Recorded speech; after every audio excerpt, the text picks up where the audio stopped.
Je savais qu'il y avait une guerre, mais il y avait une école ici, et mon cher frère, seul, que je ne pouvais pas quitter. Les enfants, les orphelins, avaient besoin de quelqu'un pour s'occuper d'eux.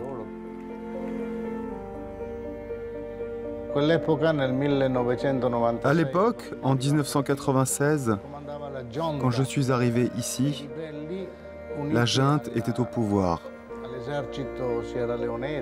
Un mélange de forces rebelles et gouvernementales.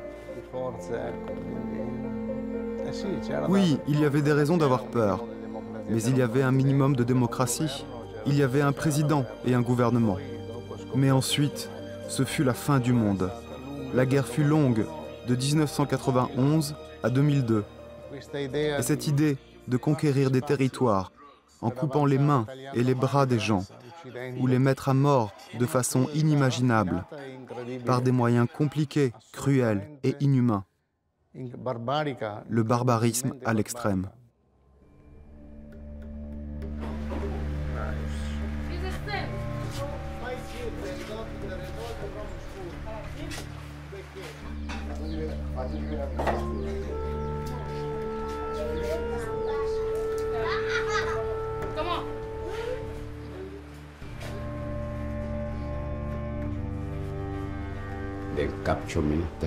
Ils m'ont enlevé, m'ont emmené dans un autre village où ils m'ont amputé les mains. Ils m'ont abandonné dans la brousse. J'ai marché environ 80 km en saignant avant d'arriver à obtenir des soins à 10 h du soir, alors qu'ils m'avaient amputé le matin à 8 h 30. Ça, c'est la marque de l'endroit où ils voulaient me couper le cou avec un couteau. Mais grâce à Dieu, j'ai pu survivre et voir mes enfants.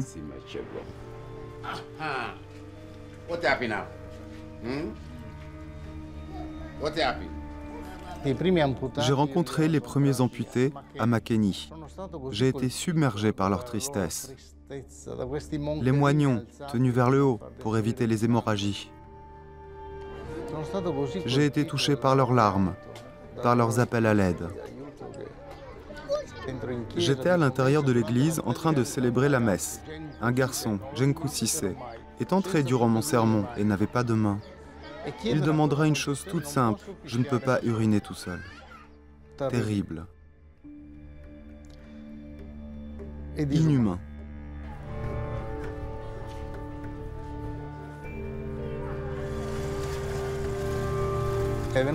Une mère est entrée avec sa fille de 6 ans, une main manquante sous un pansement. J'ai vu que la mère avait aussi une main amputée et elle a dit « Ils ont jeté la main de ma fille au chien ». C'était quelque chose au-delà de ma compréhension.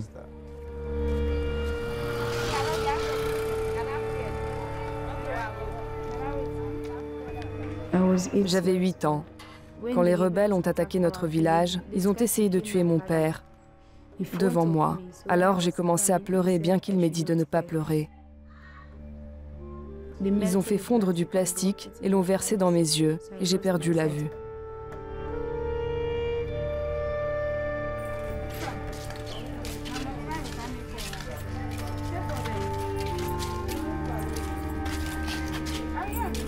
La guerre civile au Sierra Leone, longue de 10 années, est l'une des plus sanglantes de notre époque. D'une cruauté inégalée, avec des enlèvements de civils, des mutilations, des viols, et que les enfants étaient quotidiennement enrôlés contre leur gré dans les forces armées. Plus de 50 000 personnes sont mortes. Un demi-million d'habitants ont fui leur foyer. La guerre a aussi fait 1227 civils délibérément estropiés par le FRU, Front Révolutionnaire Uni, dont seulement 1/6 a survécu. L'économie, riche en diamants, fut ruinée, et le Sierra Leone fut durant de nombreuses années au 179e et donc dernier rang du classement des pays selon l'indice de développement humain.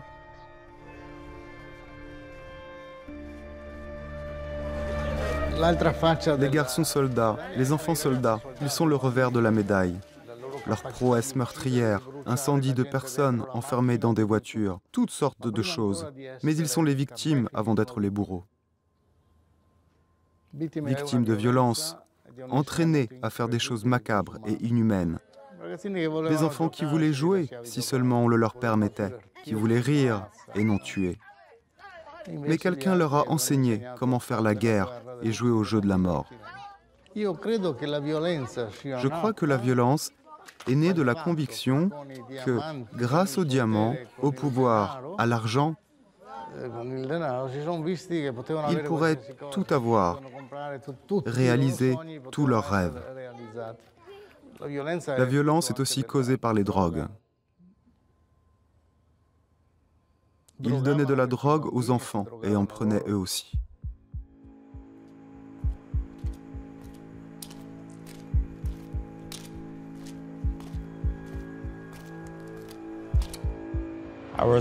J'étais un petit garçon de 9 ans.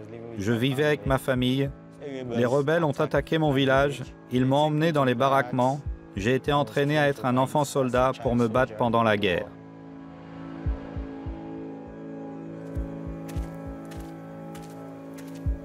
Je ne me souviens plus de mon âge, j'étais très petit.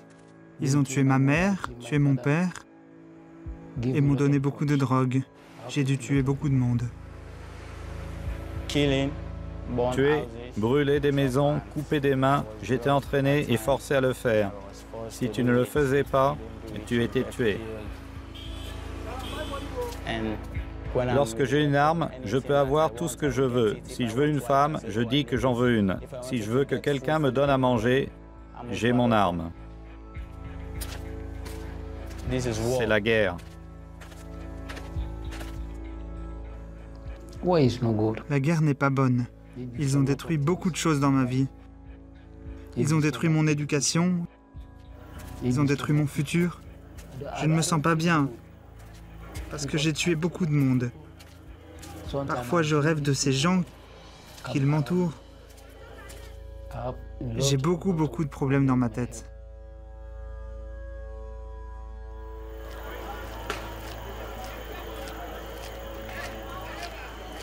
Ils m'ont utilisé et ont abusé de moi, car à ce moment-là, j'étais un enfant. Je devais aller à l'école. À ce moment-là, tout comme un enfant, je devais être avec ma famille. J'ai 3 enfants désormais. Voici mon fils, voici le second. Ce petit, c'est Fabrizio. Il me rend heureux. Je ne veux pas que ce qui m'est arrivé arrive à mes enfants. C'est mon rêve.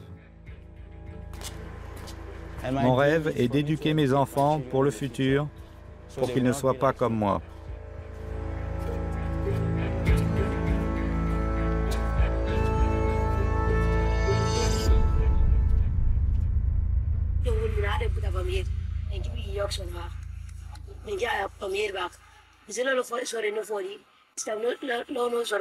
Ce n'est pas Saïdou, c'est Cisco.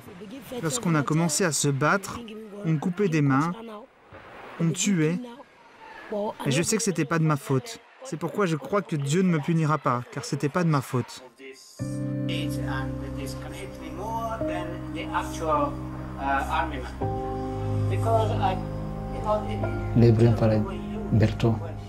Le révérend Berton est allé parler au chef rebelle, car il était prêtre.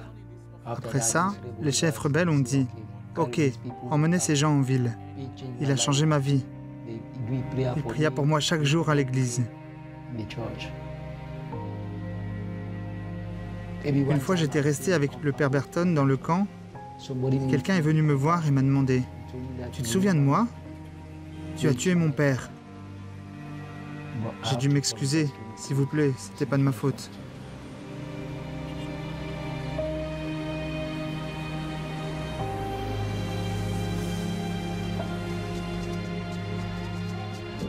Pendant la guerre civile en Sierra Leone, des enfants de 4 à 16 ans ont été enlevés pour être utilisés dans les combats. On estime qu'à la fin des combats, 30% des soldats avaient moins de 15 ans. Presque toutes les filles enlevées étaient exploitées sexuellement. En janvier 1999, Père Maurizio Boa et Père Giuliano Pini furent aussi enlevés par les rebelles.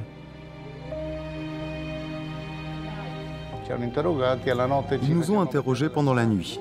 Ils nous ont montré des villes incendiées pendant la nuit et nous ont emmenés dans des hôpitaux pour nous montrer des cadavres aux membres amputés. Et ils nous disaient « Nous ne les avons pas tués, ce sont les Nigérians », comme si nous étions stupides et ignorants de ce qui se passait.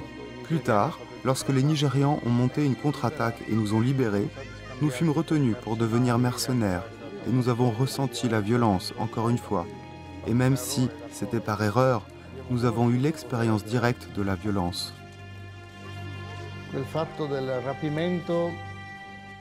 Le fait d'avoir été kidnappé m'a permis de connaître bien mieux la culture de ces gens. J'ai été accepté comme l'un d'eux, car j'avais souffert comme eux.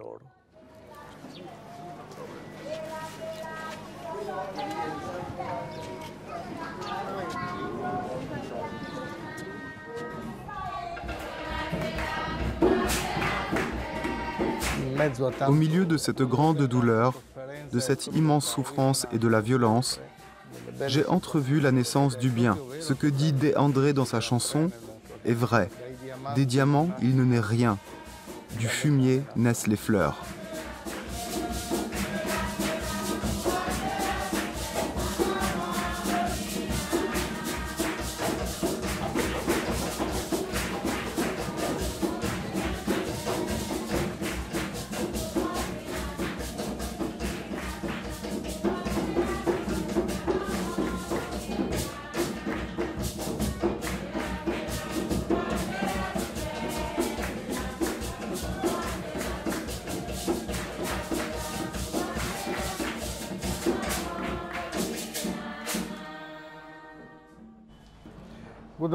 Bonjour à tous.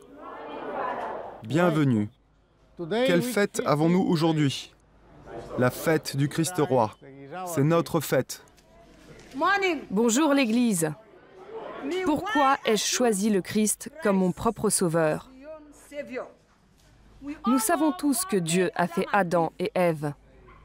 Il a fait ce jardin et le leur a donné. Ensuite, il a demandé à Adam et Ève de ne pas manger le fruit. Ils ont ensuite désobéi à Dieu. Alors Dieu les a chassés du jardin.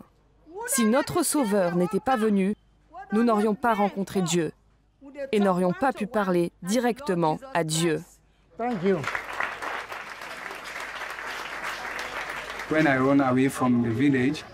Lorsque je me suis enfui de mon village, je suis venu ici avec mes parents et ma famille. Les rebelles sont venus et ont attaqué le village. Ils ont tué des gens. Nous n'avons pas pu prendre nos affaires. Elles ont été brûlées. Même la maison a été brûlée. Nous avons marché car il n'y avait pas de voiture. Cela nous a pris 1 mois pour atteindre cette communauté. J'ai été attrapé par les rebelles et grâce à Dieu, je suis arrivé à m'échapper. Ils nous ont alignés et ensuite, ils coupaient les mains et après, ils m'ont sorti du groupe. C'était horrible. À l'époque, j'avais 14 ans.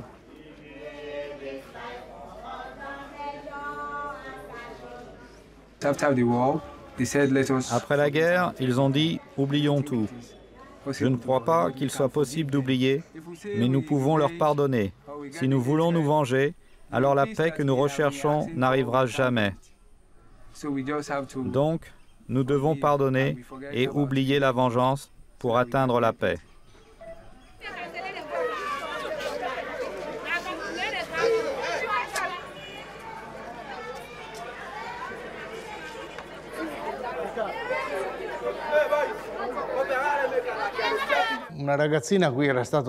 Mamoudzou, une jeune fille dont la main avait été coupée par 2 garçons, s'est approchée de moi et m'a dit « Je ne peux pas oublier ce qui m'est arrivé, car mon corps me rappelle chaque jour que j'ai été maltraité. Mais je peux pardonner et je pardonne. Je ne peux pas oublier, mais je peux pardonner et je pardonne. »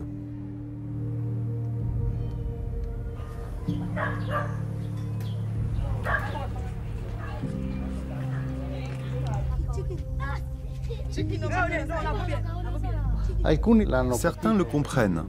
Nous en avons parlé ensemble. Lorsque vous avez souffert, vous savez combien la souffrance est mauvaise. Cela nous apprend une leçon. On ne veut pas que les autres souffrent à cause de nous. Essayons de donner quotidiennement des signes de compassion et de solidarité avec nos prochains. car la souffrance donne le désir de faire le bien. Il est vrai qu'après la guerre, le pays a commencé à se relever. Ensuite, Ebola est arrivé et a remis le pays à genoux.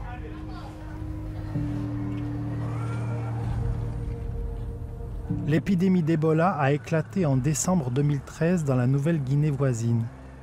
Elle a atteint le Libéria et le Sierra Leone en 3 mois. Médecins sans frontières avait prévenu que la bataille contre le virus serait plus difficile et plus longue que prévu. Aux alentours de mi-2014, le Libéria s'est retrouvé au milieu d'une crise qui provoqua des révoltes de malades et le gouvernement déclara l'état d'urgence. En Sierra Leone, les célébrations de Noël et du Nouvel An furent interdites. Ebola est arrivé de façon inattendue. On avait entendu parler de cas mineurs, mais personne ne pensait que l'arrivée d'un seul homme pourrait diffuser si rapidement la maladie. Pour commencer, peu de personnes étaient conscientes des conséquences de ce qui arrivait, du caractère contagieux de la maladie. Vous ne pouviez pas la voir alors qu'elle vous entourait et que vous pouviez être affecté à tout moment. Les gens ont arrêté de se parler en face à face ou bien de se toucher. Pas de geste de paix à l'église, rien. Les gens se tenaient à une distance de sécurité. Ils étaient terrifiés d'être infectés.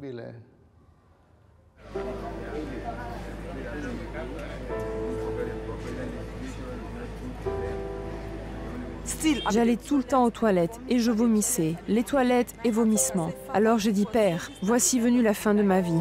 J'étais enceinte à l'époque où la situation s'est empirée. Mon mari a été infecté par le virus Ebola et est décédé. Je me suis occupée seule de mes enfants et il n'y avait personne pour m'aider. Nous sommes reconnaissantes à Dieu d'avoir survécu. Lorsqu'Ebola est arrivé dans notre village, tellement de gens sont morts, plus de 100. Nous toutes ici assises, nous sommes toutes veuves.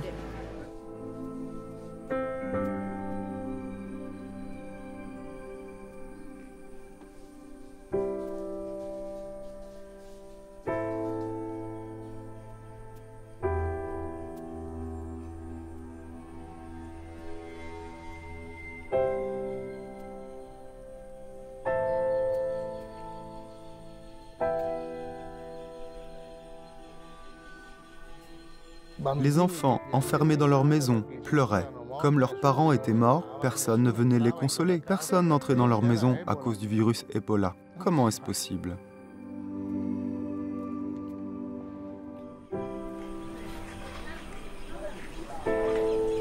Partageons leurs larmes, leurs souffrances.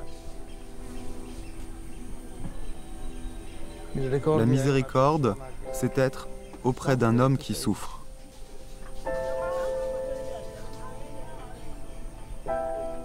En 18 mois, le virus Ebola a tué plus de 11 000 personnes en Guinée, au Libéria et en Sierra Leone. À la fin de l'épidémie en mars 2016, plus de 20 000 personnes ont été affectées par la maladie. Près de 4 000 morts ont été enregistrés en Sierra Leone. L'économie s'est pratiquement arrêtée, tandis que le PIB a perdu 20%. La guerre s'est terminée, la crise Ebola est passée, mais le pays continue néanmoins de faire face à leurs conséquences.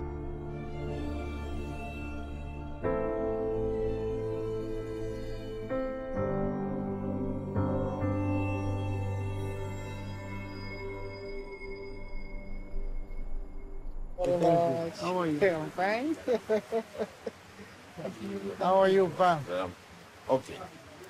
Let's go inside. 2013, En 2013, le gouvernement de Sierra Leone a décidé de me donner de l'argent. Mais ce n'est pas assez. Nous vivons dans la rue de mendicité. Vous devez mendier dans les rues pour survivre, pour pouvoir prendre soin de vos enfants. Je ne peux pas travailler. La plupart des amputés ne sont pas en mesure de payer les frais scolaires de leurs enfants. Donc les enfants doivent aller dans les rues pour mendier, parce que leurs parents ne peuvent pas s'occuper d'eux. Regardez-moi. Que puis-je faire? À moins que quelqu'un prenne soin de moi, mais je n'ai personne. Certains membres de ma famille sont morts pendant la guerre civile. J'ai dû m'occuper des enfants car j'ai aussi perdu ma femme en 2007. Si vous vivez dans un autre pays, le gouvernement pourrait s'occuper de vous. Mais ici, c'est l'Afrique. Personne ne se soucie de personne.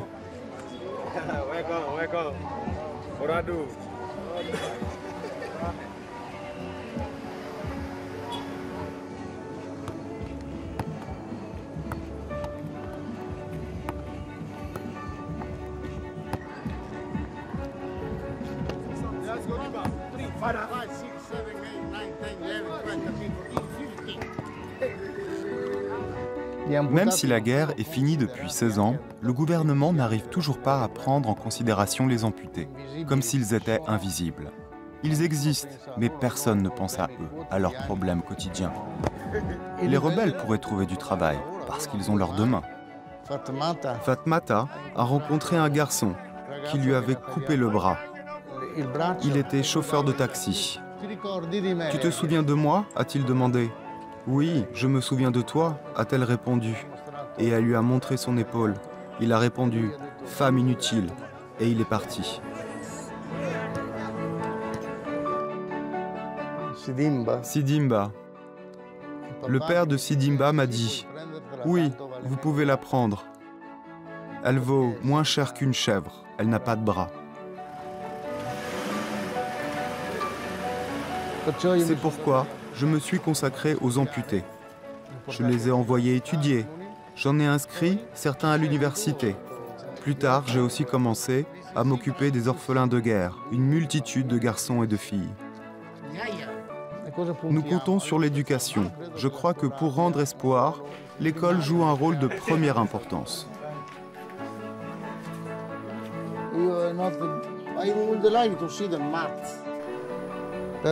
C'est pourquoi tous ceux qui m'appellent père, et ils sont au moins 100, le mot père, papa, comme ils m'appellent, porte une signification particulière. C'est pourquoi je les aide face aux difficultés qu'ils doivent affronter dans leur vie. Je me sens vraiment pleinement responsable de leur vie quotidienne.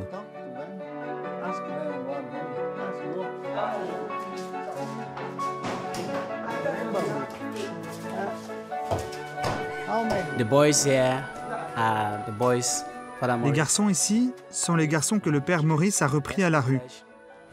Les moins privilégiés, ceux qui sont orphelins, les moins chanceux. Nous devons les aider en les alphabétisant pour leur rendre la vie meilleure. Le père Maurice veut que nous devenions docteurs, avocats, ingénieurs, prêtres, de bonnes personnes, toujours meilleures dans le futur. Ce n'est pas facile, mais nous essayons, ensemble.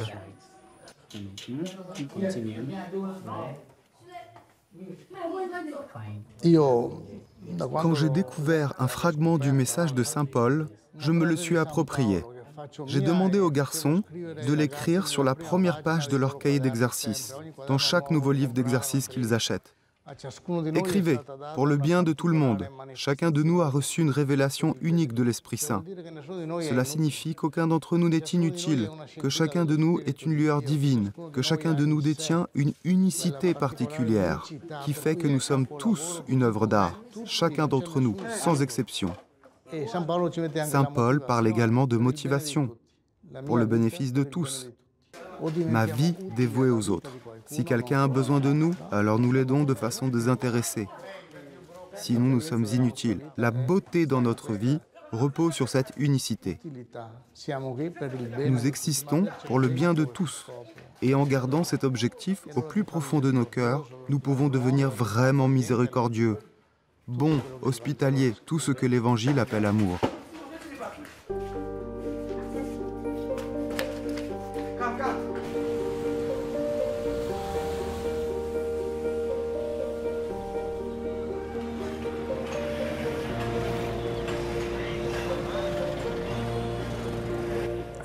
Ma vie était prédestinée à la prêtrise. Je n'exerce pas la fonction de prêtre. J'en suis un. Cela signifie appartenir à l'Église et être perçu comme tel. Je prêche qu'il n'y a pas de vie sans amour.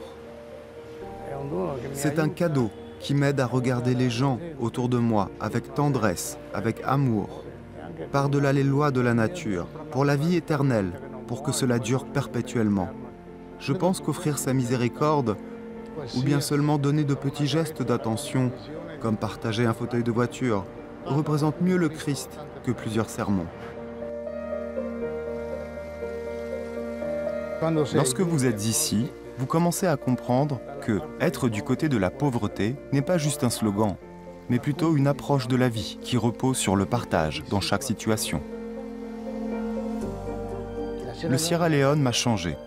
Je suis arrivé à comprendre que ma vie est devenue plus simple, plus joyeuse, plus calme, davantage en harmonie avec les autres.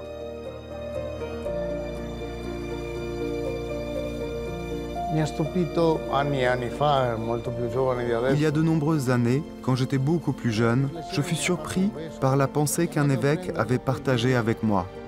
C'était quelque chose qu'il disait au début de chaque messe. Prions, Dieu Tout-Puissant. On pense tout de suite, Tout-Puissant, donc très fort, créateur du monde et de l'humanité. En fait, non, il est écrit plus souvent, Dieu Tout-Puissant, expiateur et miséricordieux. Voyons combien il y a de force en vous, si vous parvenez à être miséricordieux. La miséricorde et le pardon sont révélateurs de la grandeur humaine, tout comme Dieu est tout-puissant, car il est miséricorde et pardon. Nous devons vivre dans cette réalité et nous devons enseigner à pardonner. Pardonner.